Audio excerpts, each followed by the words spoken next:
I started like 3 years ago, and I was driving up to work in the city every day, and I'd work, you know, what is it, 9, we opened it, no, 10 to 9. I'd work from 10 to 9, and then I'd get off work, and I'd go over to this place in the hill, and I would blow glass with Dan Rowe. And I took my first lesson with him, and ever since then, it was just, I fell in love with it, and I knew that it was something that I needed to do. It's a old, very, very old art that was dying for a long time, but now it's coming back with all the art. Then like there's other documentaries that pipe artists have come out with, like Degenerate Art is one that I definitely recommend watching, and it really dives you into what has sparked this art to come about, because the United States is like one of the biggest countries to have been bringing this pipe art into reality, which is really cool. Yeah. Clear like this, and I'll take this purple like powder that you see here, I dump it into this tube, and I'll melt that in, and you'll get like a piece kind of like this. And then I'm gonna bend it and make a piece, and it'll be cool. I had to tape, because if I didn't tape it, I probably would have thrown it away a long time ago. And see, I already have reamed a hole in there, so I can just dump it in there. And then I take that, and I slowly melt it into the glass, and it'll roll around in there for a little bit until it actually starts sticking to the sides, and you'll start seeing it kind of stick to the sides. A lot faster. What this is borosilicate, and so it's flame working. So basically this is my torch, and I'm gonna work off of this torch, rather than in the documentary that you watch, they have what's called the glory hole, and they put the glass inside that oven, and they spin it in that oven. Well, instead of having an oven or that hole, I have a torch, which is the difference. So.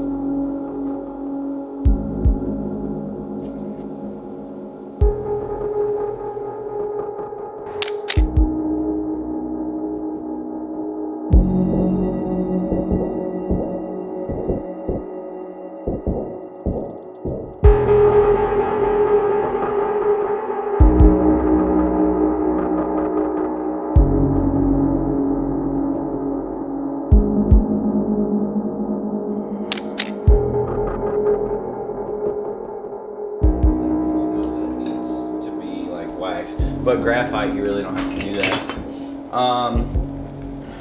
Just a regular pair of long tweezers are handy just for grabbing things. If something falls off and you gotta grab it, or anything really. Making necklaces, holding it by the bail, it helps with that. This is called a bowl push, so you just kind of push the bowl of the pipe. Nice pair of just regular pliers. And this is a really handy tool. It looks like an ordinary pair of pliers, but it's got this diamond plated wheel in there, and that allows me to take a piece of glass and score it. Well, that didn't really work, but, and then I can break it off flush like that.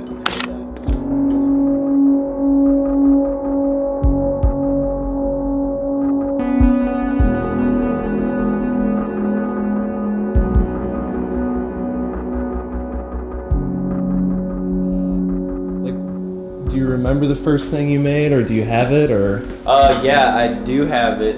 Actually, that's one thing that I was gonna say. Whenever my truck hit the shop a month ago, it broke like almost every first piece that I had, because I had a table, and on that table was a lot of the collection of the first pieces, like the first, water pipe, or the first spoon that I made. Just a bunch of the first sentimental things that broke, but I do have the first like little hand pipe that I ever made. It's up at the house. Cool.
I just recently made a piece. It's in the kiln actually. I can show it to you later. But it's one of the, like, it cracked completely all the way around, and my buddy was here, and I was like, I'm gonna try and fix it one more time, and it was the third time that I had tried fixing it, and I ended up making it and finishing it. And I mean, it's ugly, but it's definitely a big step in the right direction, which is really all you need, is that feeling of, well, I made it, now I know what to do, you know.